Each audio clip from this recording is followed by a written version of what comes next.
Damos comienzo a un nuevo comentario bíblico expositivo. Servidores de Dios. Quien te habla es Manuel Cornejo. En esta ocasión estaré compartiendo sobre el libro de Génesis.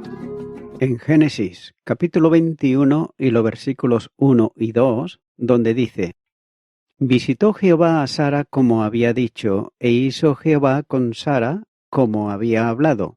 Y Sara concibió y dio a Abraham un hijo en su vejez, en el tiempo que Dios le había dicho. Por fin el hijo prometido de Dios nació de Abraham y Sara, poniendo fin a los 25 años de espera y también de suspenso. Note que la esterilidad de Sara había terminado, y su anterior risa de burla ahora se había convertido en regocijo.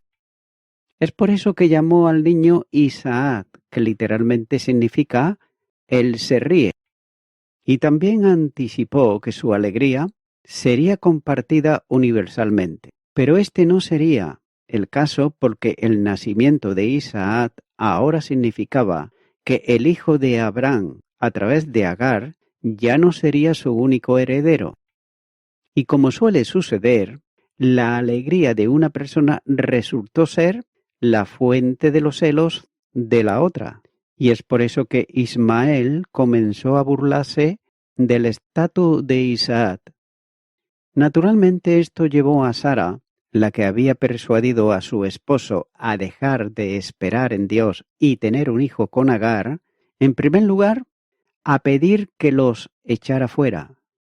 Note cómo Sara, como su esposo, era un ser humano muy real, y por tanto las Escrituras registran sus debilidades y fracasos, tanto como también sus victorias y alegrías.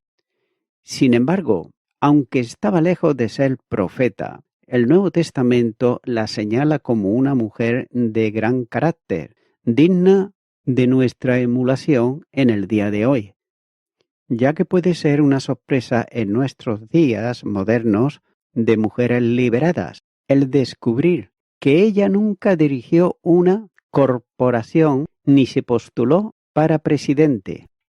De hecho, el apóstol Pedro la señala como un ejemplo de feminidad piadosa, especialmente por su espíritu apacible y también gentil, y su papel tras las bambalinas en la vida de su esposo. La primera carta de Pedro, capítulo 3 y versículo 6, nos dice: Como Sara obedeció a Abraham llamándole Señor, de la cual vosotras habéis venido a ser hijas, si hacéis el bien sin temer ninguna amenaza. Es por eso que en este estudio estaremos viendo que esta mujer era una gran mujer, como Dios cumplió su promesa a través del nacimiento de Isaac y cómo finalmente proveyó para Agar e Ismael. También en este proceso vamos a estar examinando lo que nosotros, como cristianos modernos, podemos aprender del ejemplo de Abraham y Sara, una pareja importante en la línea de Cristo, y cómo Dios organiza los eventos para cumplir su voluntad en la tierra. También debe de considerarse que el verbo visitó, es decir, pacat, sugiere el interés personal de Dios en una persona, ya que en este caso Dios tiene un interés especial en la persona de Sara. Después de largos años de espera, Dios cumple su promesa de dar a Abraham un hijo a través de Sara. Y en 2 ocasiones la Escritura predice el nacimiento de Isaac, como por ejemplo en Génesis capítulo 17 versículos 16 al 21 y capítulo 18 versículos 10 al 15. Y note que ahora Dios cumple fielmente con su promesa, ya que el texto dice que Dios cumplió su promesa, como lo había dicho, e hizo con Sara como había hablado. Sobre esto comenta Morris cuando dice que finalmente, después de 25 años en la tierra de Canaán, esperando por el cumplimiento de la promesa de Dios, la fe de Abraham fue recompensada. Fin del comentario. El autor de Génesis está enfatizando aquí el hecho de que Jehová Dios cumple con su palabra. Y la promesa se cumple en un momento preciso.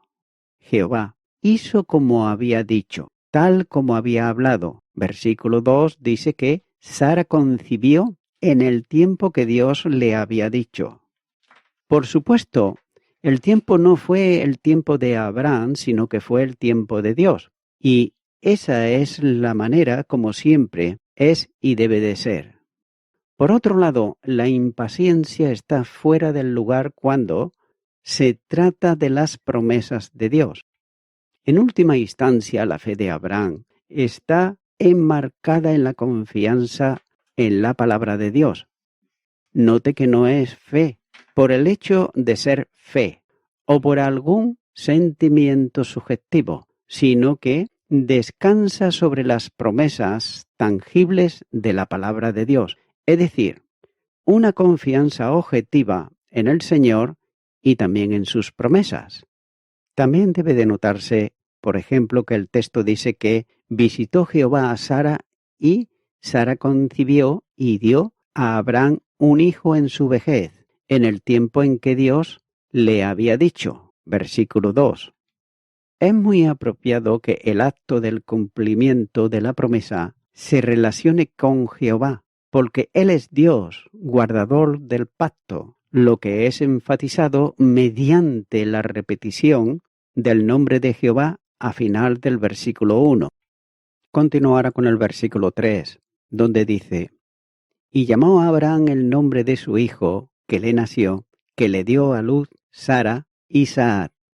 Se ha llamado la atención sobre el hecho de que aquí tenemos dos cosas contrarias al uso posterior. Porque primero el padre nombra al hijo y no a la madre. Y en segundo lugar, lo nombra en su nacimiento, en lugar de esperar hasta su circuncisión. Por tanto, podría ser suficiente responder que el niño realmente fue nombrado por Dios, como señala Génesis capítulo 17, versículo 19, donde dice: respondió Dios: ciertamente Sara tu mujer te dará a luz un hijo, y llamará su nombre Isaac, y conforme mi pacto con él, como pacto perpetuo para sus descendientes después de él. Nótese cómo Abraham solo reconoce que el hijo nacido fue el prometido, es decir, Isaac. Pero en realidad, como hemos visto antes, todavía no había una regla establecida en ninguno de estos puntos. Isaac, este nombre, no solo registró el hecho de la risa del padre, cuando nos dice en Génesis capítulo 17, versículo 17, entonces Abraham se postró sobre su rostro y se rió, y dijo en su corazón: ¿a hombre de 100 años ha de nacer hijo? ¿Y Sara, ya de 90 años, ha de concebir? Y de la madre también en Génesis capítulo 18, versículo 12 nos dice: se rió pues Sara entre sí diciendo: después que he envejecido, ¿tendré deleite, siendo también mi señor ya viejo? Nótese que fue un memorial permanente de que el nacimiento de Isaac fue contrario a la naturaleza, y uno de las cuales la promesa provocada el ridículo a la vista incluso de sus padres. Continúa ahora con los versículos 4 y 5, donde dice: y circuncidó Abraham a su hijo Isaac de 8 días, como Dios le había mandado. Y era Abraham de 100 años cuando nació Isaac, su hijo.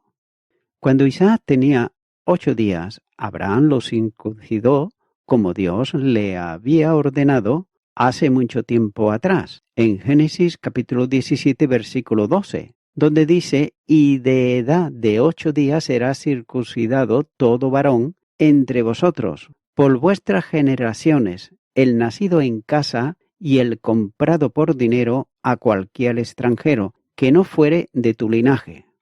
Por tanto, asegurándose de que Isaac estuviera bajo los términos del pacto, así hizo Abraham. Tengas en cuenta también que es dudoso que haya nacido un hijo que fuera más amado que Isaac. Su padre y su madre le enseñaron cuidadosamente los caminos de la justicia. Génesis capítulo 18, versículo 19 dice: porque yo sé que mandará a sus hijos y a su casa después de sí, que guarden el camino de Jehová, haciendo justicia y juicio, para que haga venir Jehová sobre Abraham lo que ha hablado acerca de él. Sin duda, los padres ensayaron una y otra vez todas las grandes promesas de Dios que se centraban en él. Y en lo que respecta al registro, Isaac era un hijo inteligente y también obediente, cumpliendo en todos los sentidos las esperanzas y sueños de sus padres. Continuará con los versículos 6 y 7, donde dice: entonces dijo Sara: Dios me ha hecho reír, y cualquiera que lo oyere se reirá conmigo. Y añadió: quien dijera a Abraham que Sara habría de dar de mamar a hijos, pues le he dado un hijo en su vejez. En estos dos versículos, Sara provee su propio comentario acerca de lo que ha sucedido. El nombre, que originalmente era un recordatorio de su incredulidad, ahora, sin embargo, es una señal de la bondad de Dios hacia ella. Su gozoso comentario fue: Dios me ha hecho reír, y cualquiera que lo oyere se reirá conmigo. Versículo 6. Por tanto, debe notarse que Sara usa el nombre o título de Dios que enfatiza su poder creador, es decir, Elohim. El Dios creador rejuveneció a Sara y también la capacitó para concebir a su hijo unigénito, es decir, a Isaac. Sara literalmente concibió y también amamantó a Isaac, algo verdaderamente sorprendente. El versículo 7 nos dice: y añadió: ¿quién dijera a Abraham que Sara habría de dar de mamar a hijos? Pues le he dado un hijo en su vejez. Dios rejuveneció a Sara lo suficiente para amamantar a Isaac, por lo menos durante 2 o 3 años, según se acostumbraba en aquellos tiempos, y Abraham también fue rejuvenecido. Note que las Escrituras dicen que posteriormente tuvo 6 hijos, más con una mujer llamada Sétura. Génesis capítulo 25 y versículo 1 dice: Abraham tomó otra mujer, cuyo nombre era Sétura. Continuará con el versículo 8, donde dice: y creció el niño, y fue destetado, e hizo Abraham gran banquete, el día en que fue destetado Isaac. El nacimiento de Isaac fue un acontecimiento feliz para Abraham y Sara, pero también fue un suceso doloroso, ya que la esperanza y la expectativa de Ismael estaban destrozadas. El hijo de la promesa ahora lo hereda todo, y el primogénito de la esclava ahora es movido al odio y a la envidia del hijo prometido. Note que Ismael, por su parte, no esconde sus sentimientos, ya que aquel joven orgulloso de unos 16 o 17 años se ocupa en la insolencia, a la burla y al insulto de Isaac. Y la ocasión llegó cuando Isaac fue destetado y Abraham prepara una gran fiesta en honor de Isaac. Al parecer, Abraham pensó que todo lo relacionado con el hijo de la promesa era importante y, por supuesto, el patriarca estaba en lo cierto. Continuará con el versículo 9, donde dice: y vio Sara que el hijo de Agar, la egipcia, el cual ésta le había dado a luz a Abraham, se burlaba de su hijo Isaac. Note que dice que Sara vio al hijo de Agar burlarse. La Septuaginta dice que jugando con Isaac, aunque no en un humor juguetón, para la diversión del niño. Ya que Ismael tenía entonces alrededor de 17 años de edad, plenamente consciente del gran cambio en su perspectiva y bajo el impulso de sentimientos de irritación o resentimiento, en lo que probablemente se unió a su madre, ya que trató al joven heredero como un insulto burlón, como la palabra se usa, por ejemplo, en Génesis capítulo 19, versículo 14, donde dice: Entonces salió Lot y habló a sus yernos, los que habían de tomar sus hijas, y les dijo: Levantaos, salid de este lugar, porque Jehová va a destruir esta ciudad. Mas pareció a sus yernos como que se burlaba. Nehemías capítulo 2, versículo 19 nos dice: Pero cuando lo oyeron Sembalat, Horonita, Tobías, el siervo amonita, Gesén el árabe, hicieron escarnio de nosotros y nos despreciaron diciendo: ¿Qué es esto que hacéis vosotros? ¿Os rebeláis contra el rey? Y Gálatas capítulo 4 versículo 29 dice: Pero como entonces el que había nacido según la carne perseguía al que había nacido según el Espíritu. Debe de considerarse que, según la tradición judía, se supone que Pablo adoptó como Ismael debe de haber sido instruido por su padre con respecto a la promesa que se le hizo, a cuyas bendiciones reclamaba por ser el hijo mayor. Por otro lado, se burló del gran revuelo que se produjo en el destete de Isaac, como pensando que no podía ser privado del derecho natural de su primogenitura. Al menos es muy probable que, de no haber sido así, la ira de Sara no hubiera resultado tan violenta, tanto contra Ismael como también contra Agar, quienes probablemente lo habían alentado en estas pretensiones. Continuará con los versículos 10 y 11, donde dice: Por tanto dijo a Abraham: Echa a esta sierva y a su hijo, porque el hijo de esta sierva no ha de heredar con Isaac mi hijo, porque está escrito que Abraham tuvo 2 hijos. El Nuevo Testamento nos dice en Gálatas capítulo 4 versículo 22, porque está escrito que Abraham tuvo 2 hijos, uno de la esclava, el otro de la libre. El término esclava se refiere a la condición original de Agar, y nada más que la expulsión de ambos podía ahora preservar la armonía en el hogar. Por otro lado, la perplejidad de Abraham se alivió con el anuncio de la voluntad divina que, en todo, por doloroso que sea para la carne y la sangre, todos los que temen a Dios y andan en sus caminos, como Él, obedecerán con prontitud. Note que esta separación fue un paso necesario para el desarrollo progresivo del propósito divino, aunque provocada por causas naturales como en la anterior remoción de Lot.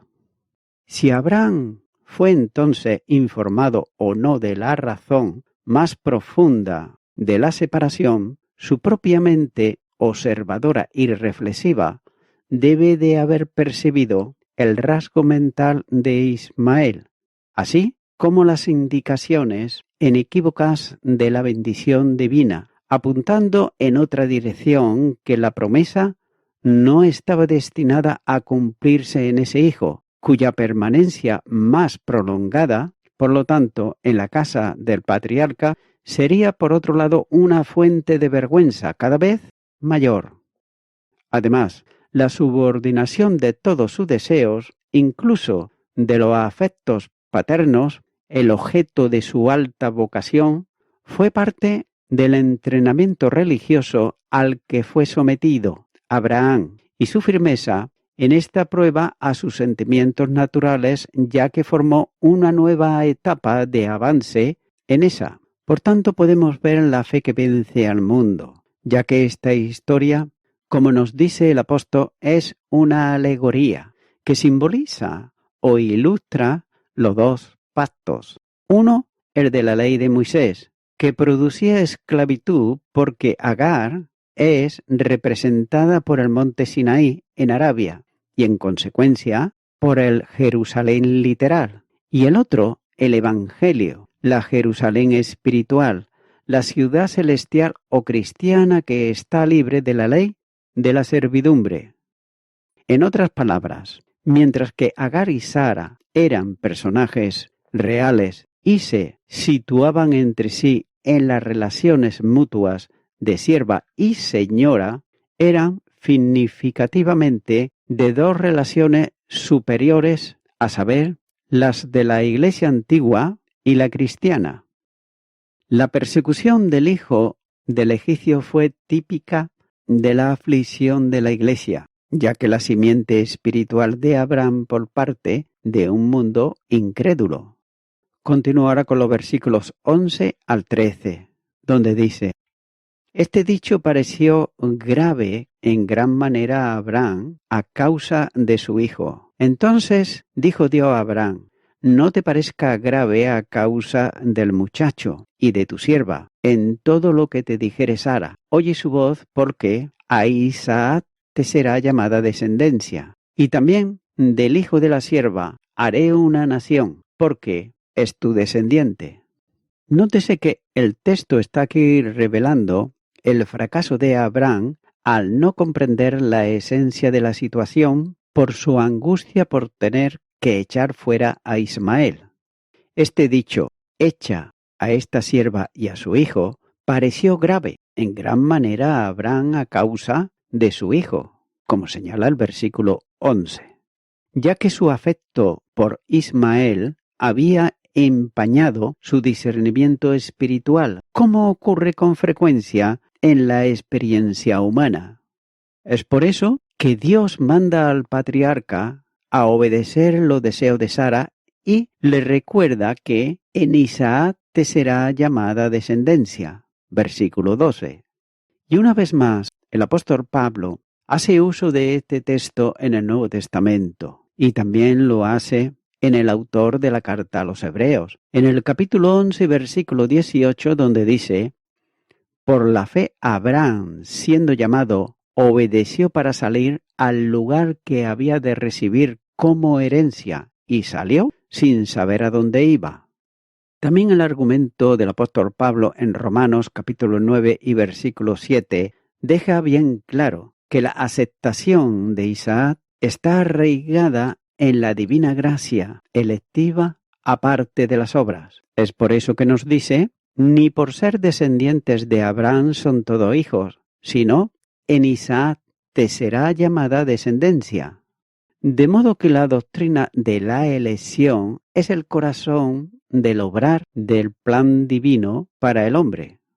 Pablo note que también incluye en su exposición el nacimiento de Esaú y Jacob, y expresa también el plan divino en su control providencial de la línea de la promesa, diciendo: pues no habían aún nacido ni habían hecho aún ni bien ni mal, para que el propósito de Dios conforme a la elección permaneciese no por las obras, sino por el que Él llama.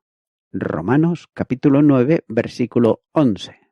La soberanía de Dios escogió a Abraham y lo llamó de Ur de los Caldeos. Hizo un pacto incondicional con el patriarca que incluía también una tierra, una simiente y una bendición a todas las naciones de la tierra a través de él. La simiente sería el hijo de Abraham y Sara, es decir, Isaac. Y de esa simiente vendría Isaí, el padre del rey David, de quien procede Jesús, el Mesías, en quien se cumplen todas las promesas de Dios.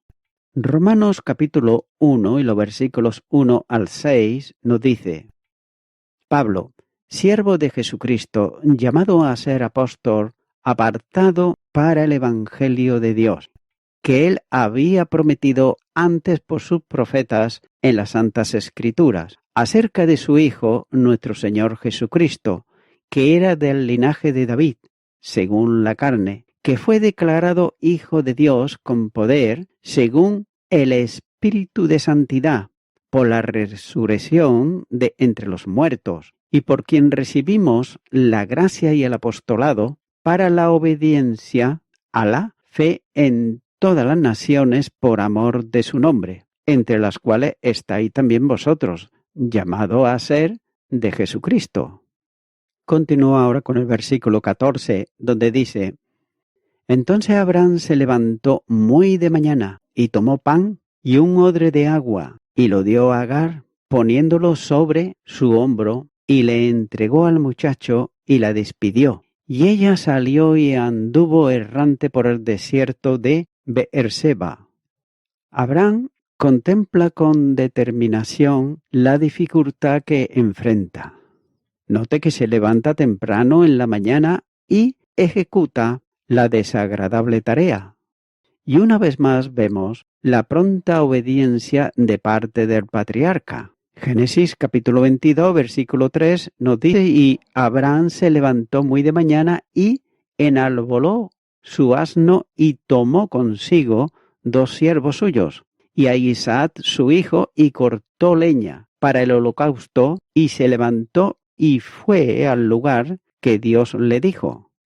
A pesar de las emociones naturales de su humano corazón, el odre de agua que puso sobre el hombro de Agar debía de pesar cerca de 10 kilos y contenía cerca de 12 litros de agua. Ismael, por otro lado, según el texto, era un muchacho. Este vocablo se refiere a alguien inexperto, ya que evidentemente Ismael tenía edad suficiente para caminar. Génesis capítulo 21, versículo 18 nos dice: Levántate, alza al muchacho y sosténlo con tu mano, porque yo haré de él una gran nación. De modo que la carga de Agar no incluía a Ismael. Y voy concluyendo con esto. El hombre es la cabeza del hogar centrado en Cristo. Note que esta enseñanza es difícil para muchas mujeres en la Iglesia, porque muestran una cultura feminista moderna que rechaza el concepto de roles de género, ya que las feministas gritarían con desdén si se dijera que su esposo supera a la esposa en el liderazgo, note, en el liderazgo espiritual del hogar. Sin embargo, esto es precisamente lo que Pablo y otros escritores bíblicos quieren que aceptemos, ya que esta enseñanza puede ser aún más aterradora para un cristiano que está casado con una mujer incrédula. Note que no es casualidad que Pedro aborde ambos temas en el mismo pasaje, ya que dejó en claro que la sumisión de una esposa a su esposo se aplica ya sea que el esposo sea cristiano o no. Y la razón de esto es que cuando una mujer se somete a la autoridad de su esposo, indirectamente se está sometiendo a la autoridad de Cristo. Incluso si ese esposo no es creyente, la esposa estará honrando a Dios al someterse a la Escritura y a la autoridad divina ordenada para el hogar. No hay un lugar más seguro o mejor para alguien que es la sumisión directa a Cristo Jesús. Mi amigo, mi amiga oyente, algunos y algunas piensan que todo esto era para las personas de hace miles de años, pero que ahora, sin embargo, ya todo ha cambiado. La sociedad cambió. Ahora somos más inteligentes, somos más tolerantes. La sociedad, por otro lado, alcanzó unas metas de bienestar como nunca antes. Mi amigo, mi amiga oyente, la sociedad de todas las épocas de la historia de la humanidad siempre fueron cambiantes. No buscaban el bien de su prójimo, sino el bien propio, y nada más, como en el día de hoy. Sin embargo, la palabra de Dios nunca cambia, es decir, que Dios mandó hace miles de años lo que su palabra nos muestra, y es vigente para el día de hoy. Mira lo que nos dice Hechos de los Apóstoles capítulo 17 y versículo 30. Pero Dios, habiendo pasado por alto los tiempos de esta ignorancia, ahora manda a todos los hombres en todo lugar que se arrepientan. Y nótese que esto también corresponde al día de hoy. Entonces cabe preguntarse, ¿arrepentirse de qué? Muchos dicen, yo no me tengo que arrepentir de nada. Perdona, te tienes que arrepentir porque eres una persona pecadora delante de Dios. Seguramente que muchas veces has traicionado a personas, has mentido y has hecho multitud de cosas que solamente tú quizás sabes. Pero te digo una cosa, Dios también lo sabe. Por eso tienes que venir en arrepentimiento a Él para que de esa manera sean borrados tus pecados. Por tanto, mi amigo, mi amiga oyente, yo te animo en esta hora que tú vengas a Jesucristo, el Salvador, para que así puedas tener comunión con Dios. Ora conmigo si nunca antes la has hecho, es una invitación que no te la hago yo, te la hace el mismo Señor porque la voluntad de Dios es, como acabo de leer, que Él manda que todos los hombres en todo lugar vengan al arrepentimiento. Cuando digo hombres, digo mujeres también. Por tanto, ora conmigo esta oración que voy a hacer y di: Señor Jesús, vengo ante ti en arrepentimiento, pidiéndote perdón por todos mis pecados y arrepintiéndome de ellos. Te acepto en mi corazón como mi Salvador. Gracias te doy en tu nombre. Amén.